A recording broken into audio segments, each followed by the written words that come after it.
Hey guys, it's your boy Zippy. You know what it is. Anyway, today I'm going to show you two different tricks in a tutorial. This is my first tutorial actually. So the first one's going to be the backhand fan, which looks like this.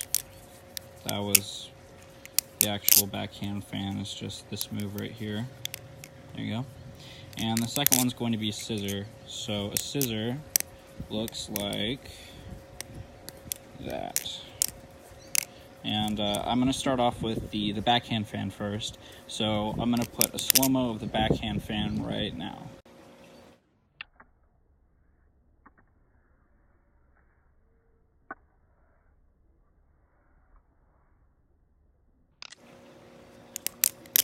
So that was the slow-mo for the backhand fan.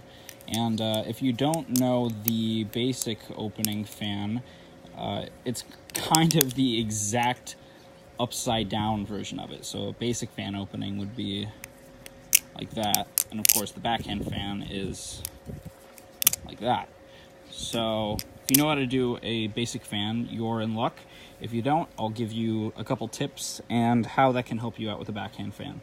So with the basic fanning, you basically want to imagine rolling a pencil or a pen or some sort of stick between your fingers in this kind of rubbing motion, say like this. It really gives you good control over where your fans are, and you're really gonna want to know where your knife plays in your fanning, because you don't want to stick your finger in between the blade or anything like that. So it's all a learning experience. So with that said, the rolling motion with the fingers like this, imagine doing that but completely upside down like this. So basically that's what you're going to do, is you're going to twist the knife with the handle, the bite handle and the blade, completely facing downwards instead of it being upwards in the basic fan opening or whatever. That's going to help you a lot. So if you just drop it and then you just start fanning, getting this finger dexterity, this movement that's really, I don't know, it almost aches if you do it too much. It really will help you out for the trick. So if you want to practice that, that'll help a lot. So for the actual beginning part of the trick, I recommend, if you were to separate your finger into these three areas, using the middle part for your fingers, besides your pinky, because mine's weird. Anyway, so with the safe handle, hold the safe handle by itself, almost freely, in the middle part of your meat in your finger. So hold it like this. I have a weird thumb, don't talk about it. So I would recommend holding it like this. You could use your fingertips, but it's way more awkward. It's all up to you. So you can use the middle part like me, and you basically fling it onto your backside of your pinky like that, see? And the best way I would recommend to do this is going from straight palm up. You see how my palm's up when I do the trick? Like so. You go palm down. Your palm is now facing downwards. And it actually goes more than straight. Okay, so if this is palm up, this is palm down, you want to go like that, even more. So palm up, palm down, like that. Palm like that. So now with the knife held between your fingers like this, and your index, your middle, your ring, and your pinky a little bit, I loosely have it, you throw it onto the backside of your pinky like this, creating almost this 90-degree angle between the safe handle and the spine of the knife, and the safe handle and the bite handle like this. See how it's creating a 90-degree angle on both sides. So with that, you fling it on the backside of your hand. You fling it on the backside of your hand, and you start enabling that fanning motion, that twirling motion that you were learning earlier with the knife upside down like this. But you don't actually do it completely upside down. You almost do it at this. It's almost as if you're doing the basic opening like that. See, there's this, and then there's this. See how it looks almost identical, except for your hand is the part that's changing. So when you throw it on the back of your hand like this, it hits your pinky. You're going to immediately, once you feel it touch your pinky like that, start twisting the knife. And you're going to want to twist it quick. You're going to want to give it a good little spurt of energy like this, so that it clears this bone in your wrist. Mine's kind of prominent, I guess. I have thin wrists. It's weird. and it doesn't hit the knuckles in your fingers and your pinky especially. So you go like that. See how it just completely like propellered over my wrist and it doesn't clip it? You're really gonna wanna practice that part, because a lot of issues with the fanning is it gets stuck on your fingers or it hits your wrist and it screws you up. So with that part of it, you back twist, and then I hold it like this. I finish the backhand fan like this. And then if you know how to do the backhand opening like that, it's fairly simple. Basically, you just do this rolling motion right here, the in-between step of the backhand fan, for as many times as you want. And then once you get to this step right here, I do a thumb rollover to a basic opening, or you could keep it going with a combo. So that would look land, twirl, thumb rollover, basic opening. Or you could go straight for a short stop. I prefer short stops too. Anyway, so that together one more time would look like, accidentally did a short stop, but so yeah, the whole trick together like so. Yeah.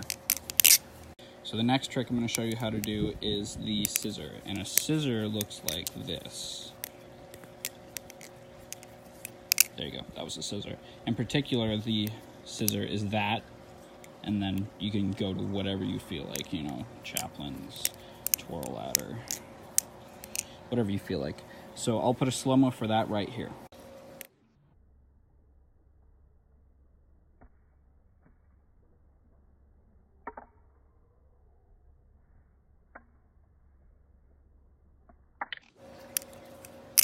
Now there are so many different ways that you can do scissors.